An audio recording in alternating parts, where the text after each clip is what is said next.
Hello, everyone. My name is Doris, and I'm 31 years old. Let me share something quite extraordinary with you. Without beating around the bush, because I value your time, I'll dive right in.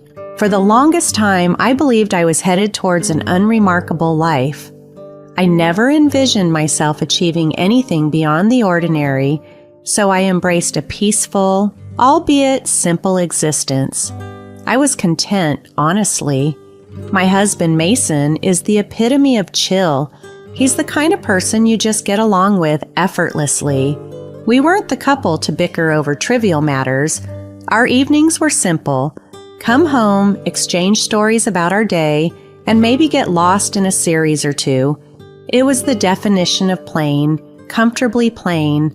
Enter Melissa, my mother-in-law, and contrary to the cliches, she wasn't the villain of the tale. I was thankful for her presence. She was kind and affectionate and welcomed me as if I were her own. Our conversations over coffee, shopping trips, and her family recipes were treasures to me. However, a time came when this ordinary life started to feel confining. Approaching my late 20s, each day mirrored the last, and I found myself craving something more. My job wasn't dreadful, nor was my life unhappy, but it lacked fulfillment.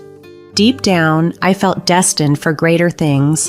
The world was evolving, with the internet at its forefront.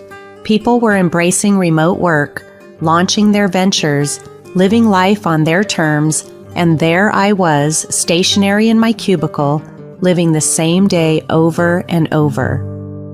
It wasn't that I harbored dreams of grandeur or aspired to revolutionize the world. I simply yearned for more from life, more from myself. I longed to tap into my potential, to discover what I could accomplish beyond the confines of an 8 to 4. So I began to dream, to envision a life where I could work online, independently, exploring various avenues. This dream wasn't about fleeing my job, but about pursuing a passion that truly excited me. As time passed, this dream crystallized, and my resolve to leave my job for something more meaningful solidified.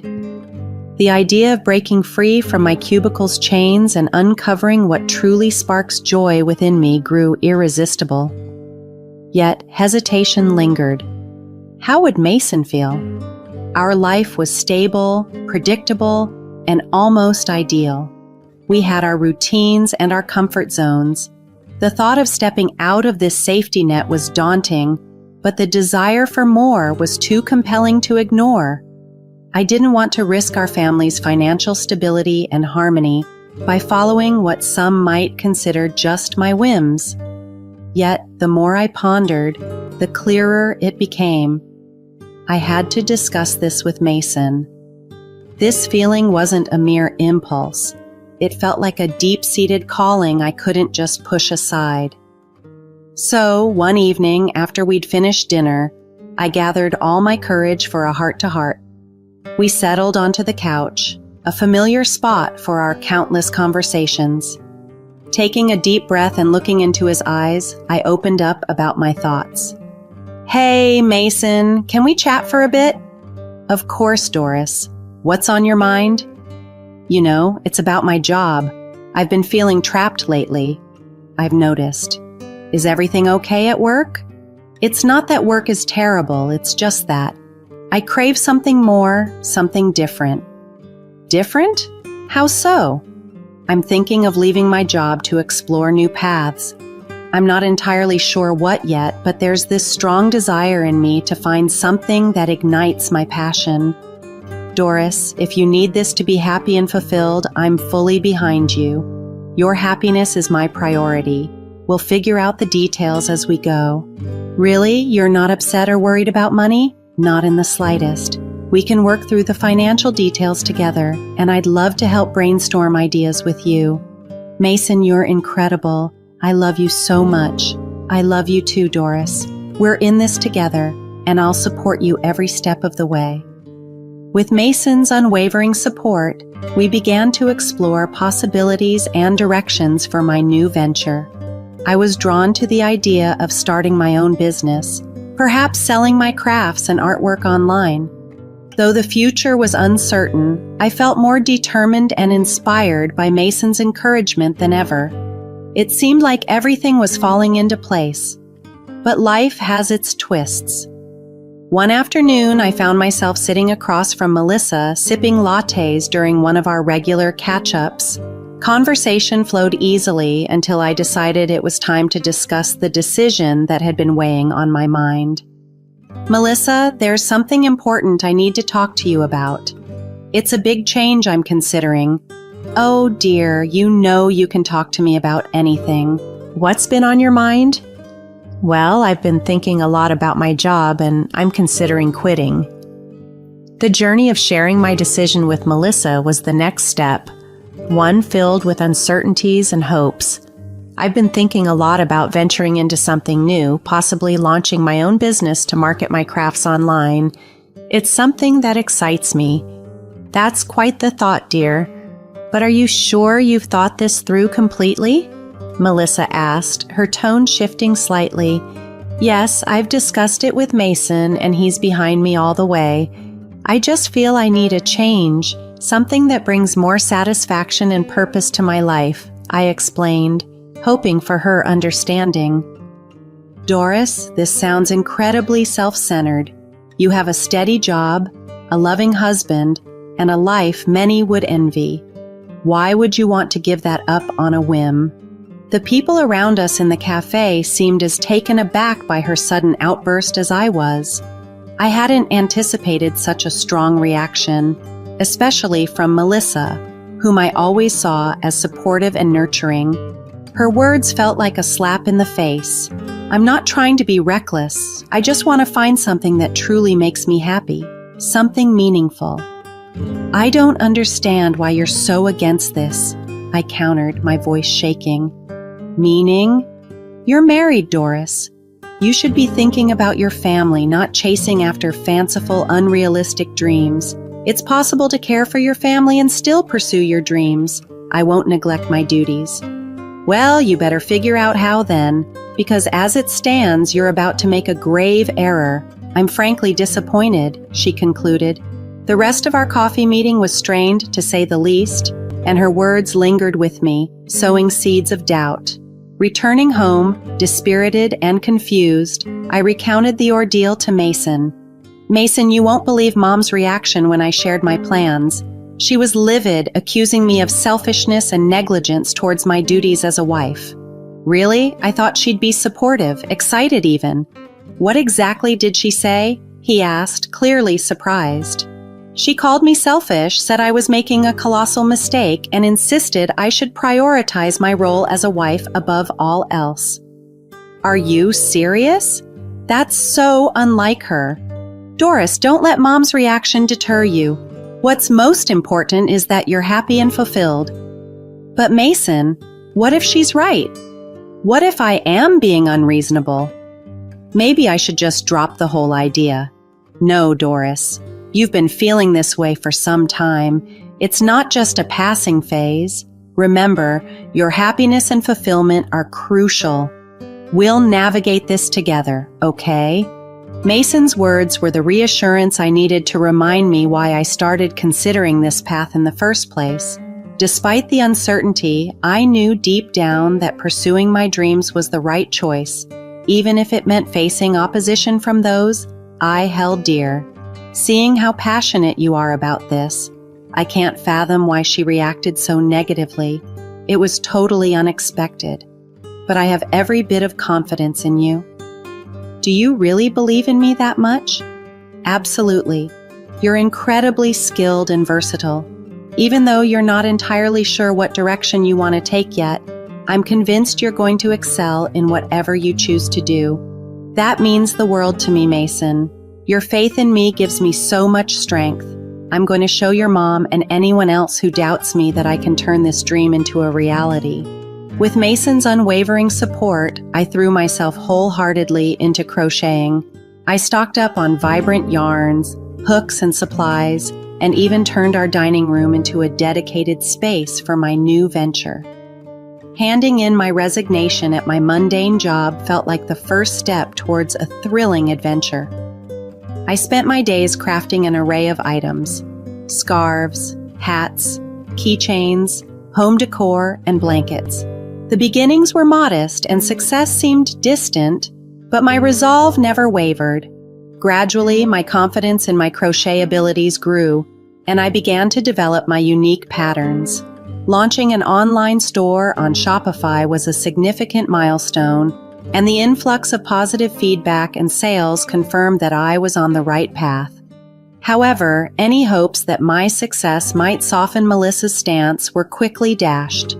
Our relationship hit a new low during one of her visits. She had come over to use our laundry machine, and upon seeing my crochet projects scattered about, her reaction was one of outright disdain. "Doris, what in the world is this chaos? This is my crochet work. I've started that small business I mentioned to you. Here, take a look at my Shopify shop. It's been going well. Maybe I could make something special for you." Her face contorted with a look of sheer displeasure as she surveyed my creations, treating them as though they were somehow beneath her. "Crocheting, Doris? Is this really how you choose to spend your time?" Her words were cutting, dismissing not just my work but my passion and effort as trivial. Despite the sting of her disapproval, it only fueled my determination to prove her wrong and succeed on my terms. The frustration within me was reaching its peak. How could she dismiss my dreams and hard work so carelessly? "Look, I'm exploring a new path, something that truly excites me. If you can't offer your support, then perhaps it's best if you leave," I found myself saying, more out of hurt than anger. Melissa's reaction was immediate and intense, a barrage of insults that left me stunned. Here I was, in my own home, being treated with utter disdain. "How dare you suggest I leave? I came here to help, and this is the thanks I get." "Help? Your words are anything but supportive. They're downright hurtful," I retorted, frustration clear in my voice. "And just how successful has this new venture of yours been? How much have you earned?" she demanded, skepticism written all over her face. I hesitated, my pride wounded, before admitting, "I've made about $350 so far." Her laughter in response was like a slap in the face. "Only $350? Doris, you're fooling yourself. It's time to stop this folly and return to a real job." "That's not an option anymore. I've resigned from my job," I said, a mix of defiance and dread filling my voice. Her reaction was one of pure shock and anger, as if I had just announced the unthinkable. It was as if she had morphed into someone unrecognizable, her demeanor suddenly foreign and intimidating. "You quit your job without even consulting me? That's the height of irresponsibility. I wasn't aware I needed your approval to make decisions about my own life," I shot back, the tension between us thickening by the second. The situation escalated quickly, with Melissa taking her frustration out on my crochet projects and scattering them in a fit of rage. That was my breaking point. "Enough, Melissa. You need to leave now, or I'm calling the police." I had never felt such anger, yet I knew I had to defend my dreams against anyone who tried to belittle them. She hesitated, perhaps thinking I was bluffing, but the determination in my stance was clear. Reluctantly, she left, but not without hurling one last insult my way. "You're a failure as a mother and wife, and you'll never be good enough for my son." Left in the silence of my home, a mix of anger, frustration, and hurt overwhelmed me. Her words had cut deep, leaving a wound that wasn't easy to ignore. When Mason came home that evening, he found me in a state of emotional turmoil, visibly shaken by the day's events. Mason spent the day defending me in a heated phone conversation with his mom, who had tried to sway him to her side after storming out of my house. But Mason, ever the supportive and fair partner, stood firmly by me, rejecting his mother's baseless criticisms. "You wouldn't believe the kind of day I've had." Mom's been on the phone throwing accusations about you. It's been surreal. I can't fathom why she's acting out like this, he told me. We sat down and I recounted the events of Melissa's visit, pondering over the possibility of her jealousy towards my burgeoning passion, a thought that bewildered me. Why would your mom act so spitefully, Mason? It's as if she's set on bringing me down, I expressed, confused and hurt. Mason was visibly conflicted, caught between his roles as a son and a husband. When I suggested jealousy might be at play, he was initially reluctant. I don't know, Doris. It seems so outlandish, but I'm struggling to find any other explanation, he admitted. Ultimately, Mason proposed that some distance might do Melissa and me good, hoping time would soften her stance. Maybe you're on to something, he conceded. Despite the turmoil, I resolved to channel my frustration into my crochet work, determined to prove Melissa's disparaging remarks wrong. She thinks I'm not good enough? I'll show her and everyone just how wrong she is, I vowed, pouring my energy into my craft. My determination paid off. Before long, my crochet business, aptly named Not Your Average Creations, was flourishing. With an engaging online store, my website, and a loyal customer base, I even introduced crochet starter kits, which became an instant favorite among beginners eager to dive into the craft. The success was beyond what I had envisioned, bringing in about $7,000 monthly, with prospects only looking up as I planned to expand my team. Mason, our children, and I were ecstatic. My dream wasn't just alive, it was thriving, proving that passion coupled with hard work can indeed turn aspirations into reality. Then, an incredible opportunity knocked in. A wealthy client expressed interest in investing in my business.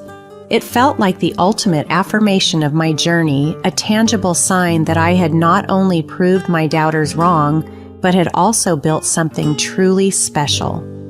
Imagine the excitement coursing through me as my business took off, making me feel like nothing was out of reach. However, the thorn in my side, Melissa, decided it was time to stir the pot again. After our significant fallout, she reappeared, this time visibly outraged at the sight of our home brimming with crochet projects. To my utter disbelief, she slammed down divorce papers on our table.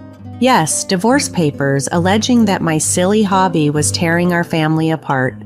My heart raced as I looked at those papers, with Mason, my steadfast supporter, equally taken aback. Melissa's threat to force a divorce on us, blaming me entirely, escalated tensions to a boiling point. Mason and Melissa's exchange quickly grew heated, but I couldn't stand idly by. I stepped in, facing Melissa squarely, my resolve steeling me. I firmly told her that quitting my thriving business was out of the question, especially now, with an investor on board and potential earnings that could soar to $162,000 a month by year's end. At the mention of the figure, Melissa's demeanor shifted from fury to mortification. You heard right, $162,000 a month, and you don't need to say anything. Since you're so keen on me leaving, I'll just do that, I said, bluffing to make her reconsider, even as I saw Mason's alarmed reaction. Melissa, now desperate, pleaded with me not to go, a stark contrast to her earlier stance. I reminded her this was what she had demanded, questioning her sudden change of heart. Mason, can you believe this? After all the trouble she's caused, she flips the script the moment she hears about the money. It's shameful, I remarked, astounded by her about-face. Don't you dare speak to me like that. I'm still your mother, Melissa retorted, though her argument was weak, faced with her contradictions. This bizarre turnaround, driven by the prospect of financial gain, exposed the shallowness of Melissa's earlier convictions. It was a moment of reckoning, revealing that beneath the bluster and threats lay a simple truth. Success and perseverance could not only triumph over skepticism, but also turn the most ardent doubter into an unwilling admirer. From the beginning, Melissa's disapproval of my crochet venture was palpable. "I'm determined to make this work, Melissa. If you don't want to be part of my success, that's your choice," I told her, my patience wearing thin. "Doris, please, I didn't mean what I said. I was just scared you'd fail," Melissa responded, her tone softening. Her sudden shift from antagonism to vulnerability puzzled me. Why the sudden change? You weren't just concerned, you were outright hostile. Taking a moment, Melissa confessed to facing health issues that had left her embittered. Her years working in an agricultural factory had exposed her to harmful substances, resulting in respiratory problems. She lamented the years spent in a job she detested, now paying the price with her health. Melissa admitted that her outburst was fueled by jealousy over my potential success, a stark contrast to her work history marred by sacrifice and now illness. Her story shifted my perception slightly. She viewed my success as a beacon of hope, perhaps even a lifeline, given her mounting medical expenses. Despite my initial skepticism over her motives, especially after her previous hostility, I found myself pondering the situation. "Why should I assist you after everything you've done?" I asked, struggling to reconcile her past behavior with her current predicament. "I'm struggling, Doris. I know I've made mistakes, but I'm genuinely in need," Melissa pleaded, her vulnerability laid bare. Mason intervened, suggesting it was time for his mother to leave. We needed space to process the recent revelations and decide our next steps. Melissa's departure was heavy with emotion, her eyes brimming with tears, a sight that, despite everything, tugged at my heartstrings. After she left, Mason and I discussed the situation. He was torn, pained by his mother's actions, yet sympathetic towards her plight. The decision to help was mine to make. Despite Melissa's past behavior, the thought of denying her assistance, especially when our children could benefit from having their grandmother around longer, didn't sit well with me. I resolved to aid her, not out of obligation, but from a place of understanding and compassion. Her journey had been fraught with hardship, and while it didn't excuse her actions, it provided context. However, I decided to let her wait, a small measure of retribution for the turmoil she'd caused.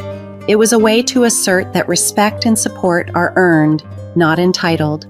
This decision, while complex, reflected a choice to rise above past grievances, fostering a path toward healing and reconciliation.